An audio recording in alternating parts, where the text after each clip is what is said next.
First Sergeant Sean Walker retired from the U.S. Army in 2011 after providing leadership all over the world.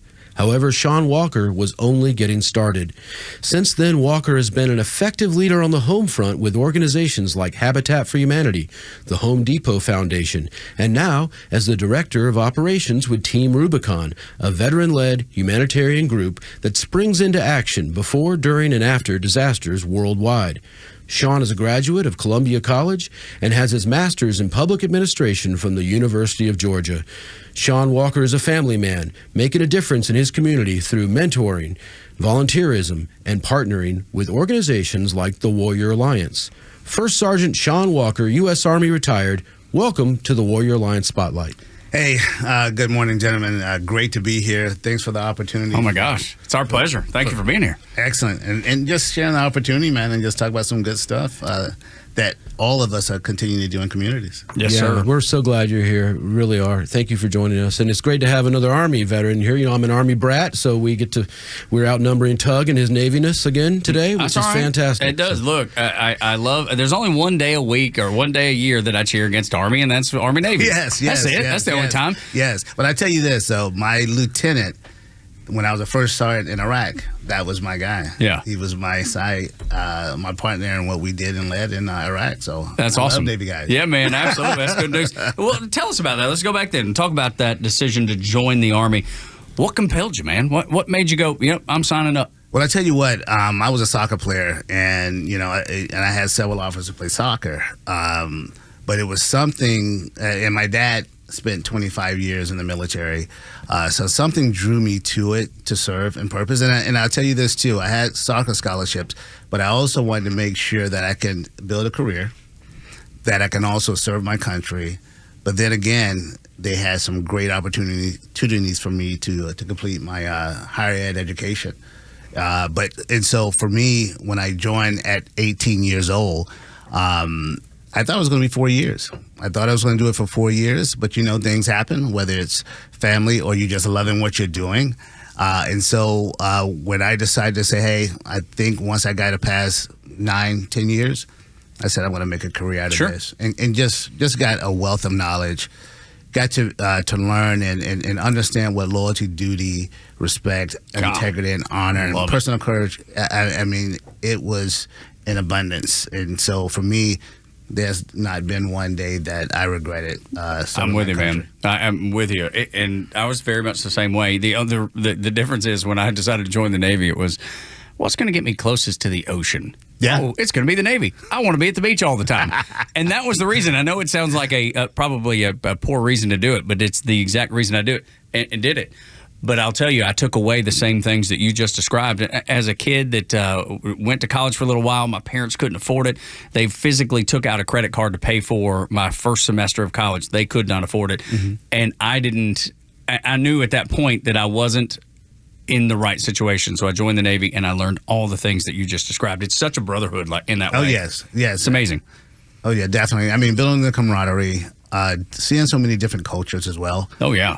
Yes, sir. And you can bring that back to in any place that you do, but just learning from different great leaders, great colleagues, great people that I sat in the foxholes with or that I did certain military maneuvers with, friends to this day. Yeah, I love that. Yeah. We'll talk about some of those military experiences, the things you did in Iraq, the people that you met, the things that you saw, the culture that you appreciate now, because I have that same experience. There are so many wonderful things that I saw in the Navy that I brought home and still have such an appreciation for today. Well, I tell you what, and I was telling my wife about this, I was reminiscing a little bit. My first duty station was Korea, and I've never been in another country. So at 18, I went to Korea. And when I landed, they picked me up. I had 2 E-7s that took me under their wings. They really, really showed me how to, first of all, make sure that you're a great leader. But what makes you a great leader is leader from the front and leading by example, but getting me to understand all the people that you're leading matter.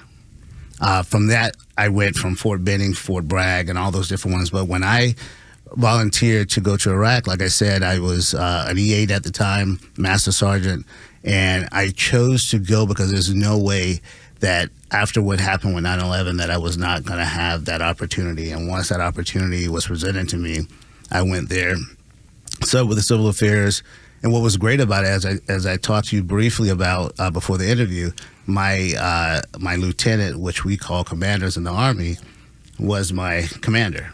And we had a unified type of organization. We had Air Force, Marines, Navy. It's like Joint Task Force. Joint Task Force. And it, again, being able to work alongside the infantry soldiers as well, because they were our guys that provided us security, because we were out there trying, because I was in civil affairs, so we were out there partnering with other tribes and all that stuff to make sure that they were able to communicate with each other, but being able to understand our lives really were in the hands of the infantry soldiers, some of the people that were doing the guard security for us. But that experience taught me so much, that how no one in another country, but we know that we were there to defend them, to protect our own in the U.S., but also to protect our other fellow servicemen as well, soldiers, sailors, airmen, just working together to make sure that we were good and that we did come back to our families, at least in one piece, not only physically, but mentally and emotionally. That was my main goal. I love that. Warrior Alliance Spotlight, we're talking to Sean Walker, Director of Operations at Team Rubicon. Well, let's talk about those skills that you developed in the military. Is leadership, because that's the one you've spoken about most, is that the one that you feel like that was the most beneficial to you, or is there something else? There's quite a few things. So leadership, being able to run operations, I mean, because that can translate in what I do now, but even when in my first job, being able to understand different types of people, from different walks of life, understanding what honor means, understanding having integrity means something, making sure that you have selfless service. A lot of us that still want to serve, we were built. And Tug, you probably see that as well. You want to continue to serve. Yes, sir. So how do you do that? You serve the community. So understanding what personal courage, selfless service, integrity, honor, duty, was just amazing. That translates so much into the civilian workforce as well.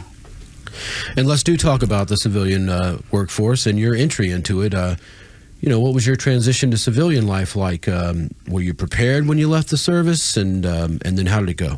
Yeah, for me, what I like to tell people, I prepared 2 years, between 2 to 4 years. I knew that I was going to retire in 2011. I was at Fort Jackson and knew that I needed to go somewhere where I know what I wanted to do. And I have to go back. I have to tell people, you have to make sure that you have credentials. You don't have to say, hey, I need a college education, but you have certifications that you can obtain. You have different trades you can obtain, but getting that AA, getting that BS, getting that master's degree, getting yourself positioned to make that full transition, that someone is going to see your credentials and you're going to prove those credentials are going to amount to success and great outcomes. So for me, I made sure that I understood how to transition using TAP, the Transition Assistance Program, understood the importance of networking before I was able to transition as well. But again, you have to make sure that you have those compatible skill sets, that you're getting ready to have competition with your fellow civilians out there. And so making sure that you understand that part of it, it takes some work on your end, because nothing is given to you. All you want is the opportunity, and that's all I wanted. But I had to make sure that I was positioned well enough, education-wise, experience-wise, but then also emotional. I always tell our guys and young ladies that are transitioning, don't be embarrassed if you have some emotional things that you have to deal with, mental things you have to deal with, physical things, because I had to do all of those when I retired. I remember my wife would call me every other hour because I took off about a year to make sure I was good, because I did go through some anxiety. I did go through depression. I went through all those things because I was at a fast pace. Everything I did was fast paced. I started to slow up. So I tell people, hey, if you need to get help, if you need to talk to a brother or sister in arms that understands where you come from, do that. And there's so many. Oh. There's so many that have experienced that exact same thing and are willing to talk you through it. And there's a lot at the Warrior Alliance. You can reach out to the warrioralliance.org and get in touch with folks if you don't know somebody around your block, or maybe get with some of your neighbors and call the Warrior Alliance and start something up in your neighborhood. I mean, that's the way to go. I mean, what's great about the Warrior Alliance, too, I believe I started partnering with the Warrior Alliance back in 2019. And what I like about them is that they have a cocktail of great things that you can do to impact your life personally. So whether it's education, whether it's understanding the VA process, whether it's understanding how you can get certifications in the trades, and also just creating that space with these community partners that you can network with and just getting to know. Because again, getting to know people, whether they're civilians or veterans, but having that opportunity to communicate and partner with other organizations. Warrior Alliance does a great job in bringing people together to create some great outcomes. And we're going to talk more about your work with the Warrior Alliance in a few minutes, but let's go back to this transition and then your next phase in your career. I think it's important for veterans to realize, because sometimes you just get your next assignment in the military and you're on that. Yeah. And you just think, well, this is what I do now, right? Yeah. But for veterans, it's kind of a different thing, a different feel when you come into the civilian career, that the first thing you land might not be it. And you're going to have to pivot from there, and you're going to have to keep interviewing. You're going to have to find your next steps. And for you, I know you started at First Data, right? Or First Data, and then you went into nonprofit work with Habitat for Humanity, supporting the veteran aspect of that organization, and then you went to the Home Depot Foundation. Did those roles prepare you? Did they continue to train you? And did you get more skills? And did that help you to now do a great job as the director of operations at Team Rubicon? Well, I'll tell you what, Scott, you're spot on, though. I think studies show that veterans, when they transition out, probably switch jobs three times within the probably first 18 months to 2 years. What was good for me, and I tell you, when I didn't want to wear a uniform anymore, I wanted to wear a suit to work. And I remember putting my resumes out there. And another important thing about resumes, you have to make sure your resumes is kind of geared to industry standards. And so when I got the first job at First Data, I was working in human resources, and it was a great job, great environment. But I tell you what, guys, it really felt like I was still missing something on how to give back, how to continue to serve, how could I get back and work with veterans and then also impact communities. So I remember going into the office of the VP and said, hey, I think I'm going to probably resign. I want to give back. I want to do something else. And I left that role. They even offered me more money, left the role.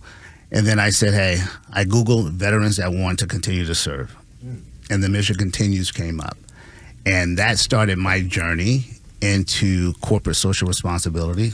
That started my journey to continue to serve with purpose. I kind of started the one here in Atlanta, and it was around poverty and hunger. While I was doing that, I used to do breakout sessions with Habitat for Humanity during their conferences. And they listened to a couple of things that I was saying on how veterans are wanted to still give back.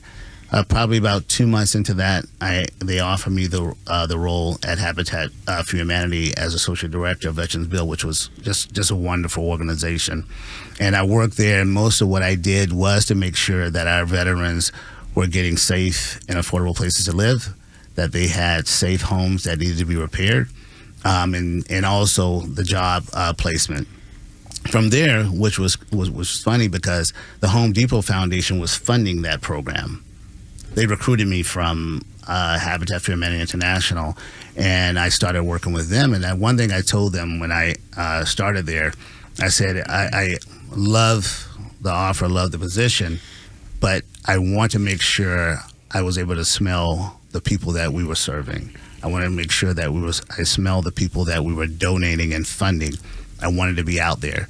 And so while I was with them, I was... Not just see them, smell them. Smell them. Okay. That's close. That's working close. That means that you're there. That means you're willing to... Hands-on, boots on the ground. Yes, and understand, why are we funding this organization that wants to provide housing, wanted to make sure that veterans have accessible housing. So a lot of our brothers and sisters came back with, losing their limbs, losing their eyesight. 60% of their bodies were burned.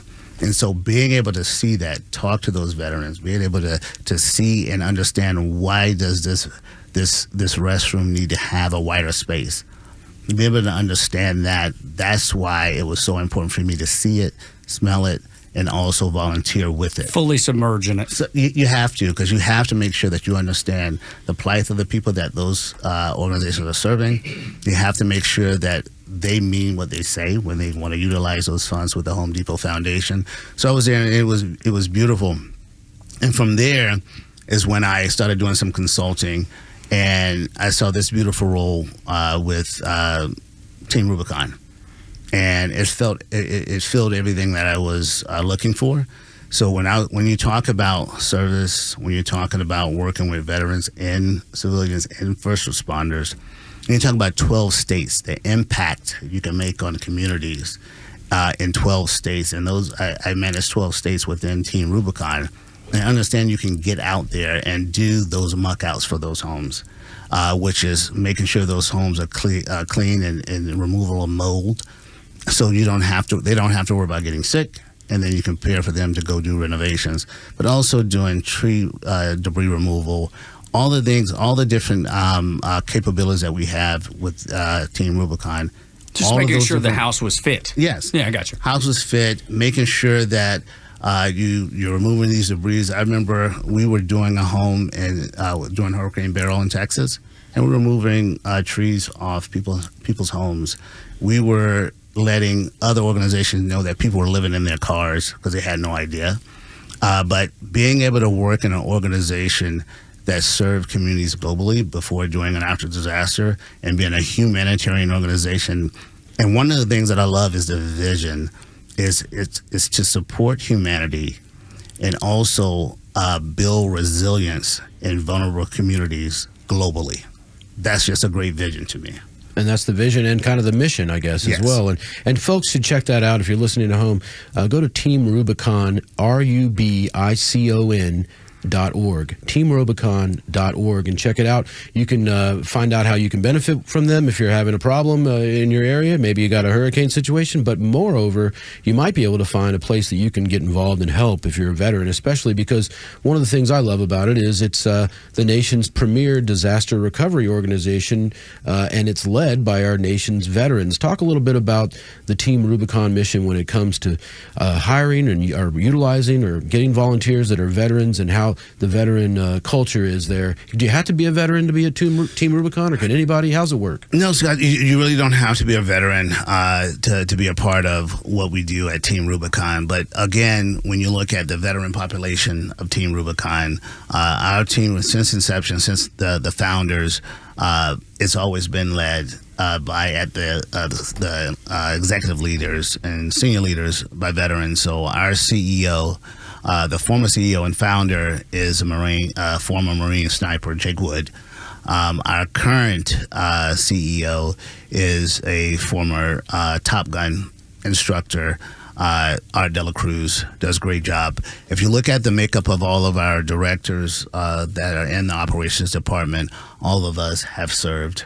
Army, Marine, Navy. It's a plethora of the different unified armed forces. When you look at some of the leaders within the other departments, a lot of them are just, incredible credentials as well. Oh, credible credentials. I always tell people that when they see veterans or people that have served, they forget about all the education, all the different types of employments in those different areas. But every senior listed usually has to have a minimum of 2 years of college. Now it's up to 4 years. You have to have a BS. You have to have all the different leadership schools that you need to have to make sure that you're being educated on how to be an expert in your craft.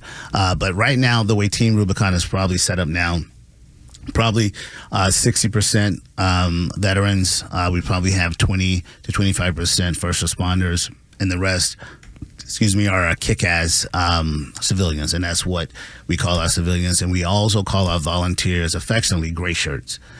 In order to get that gray shirt, you have to earn it. You have to get out there and do hard work. You have to get out there and do muck outs. You have to support it, even if it's virtually, with the mission. So you merit-based, everything. Yeah, merit-based. Love There's it. no way you're going to get Love a it. gray shirt. I'll give you an example. It was one young lady on an op that we did in Selma, and she asked me, could she have a gray shirt? And I was like, no, not unless you get some sweat on it and dirt on it. That's the only way you're going to get this gray shirt. So.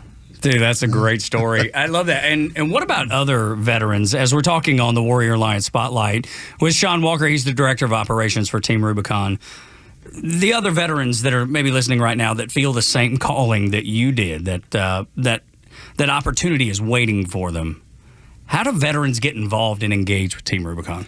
Yeah, so it's a couple of ways that you can get involved. Go to teamrubiconusa.org. You get involved, and once you do that, you go there.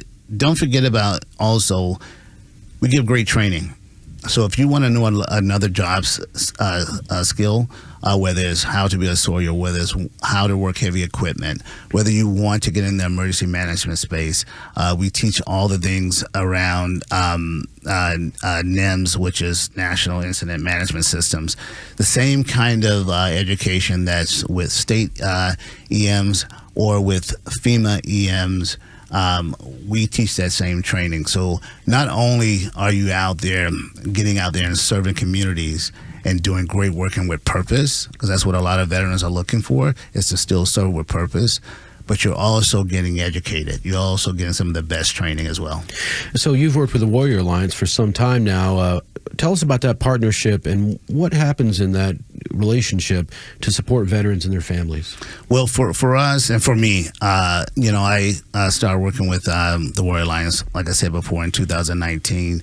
And they came out and talked to me about a trades program that they were trying to do in Augusta, trying to give veterans the opportunity to understand how to work with the masters in the grounds to keep in different golf courses. And that's the first time I met with them. But once I had met with Scott and a lot of the other leadership team, and what they were talking about is what were veterans missing. And they were missing the connectivity. They were missing how do they matriculate the system of how do I get better health care? How do I get education? How do I get to be able to reach out to some of my fellow veterans and some of the great organizations that support them?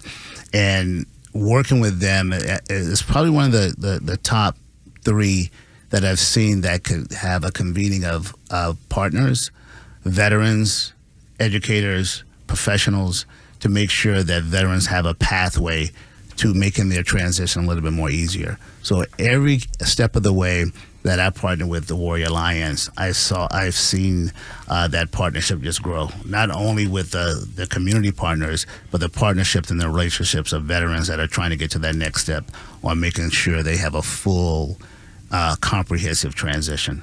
Sean, let's talk about that a little bit more. For veterans right now trying to find success after service, like, what would you tell them? How would you encourage them?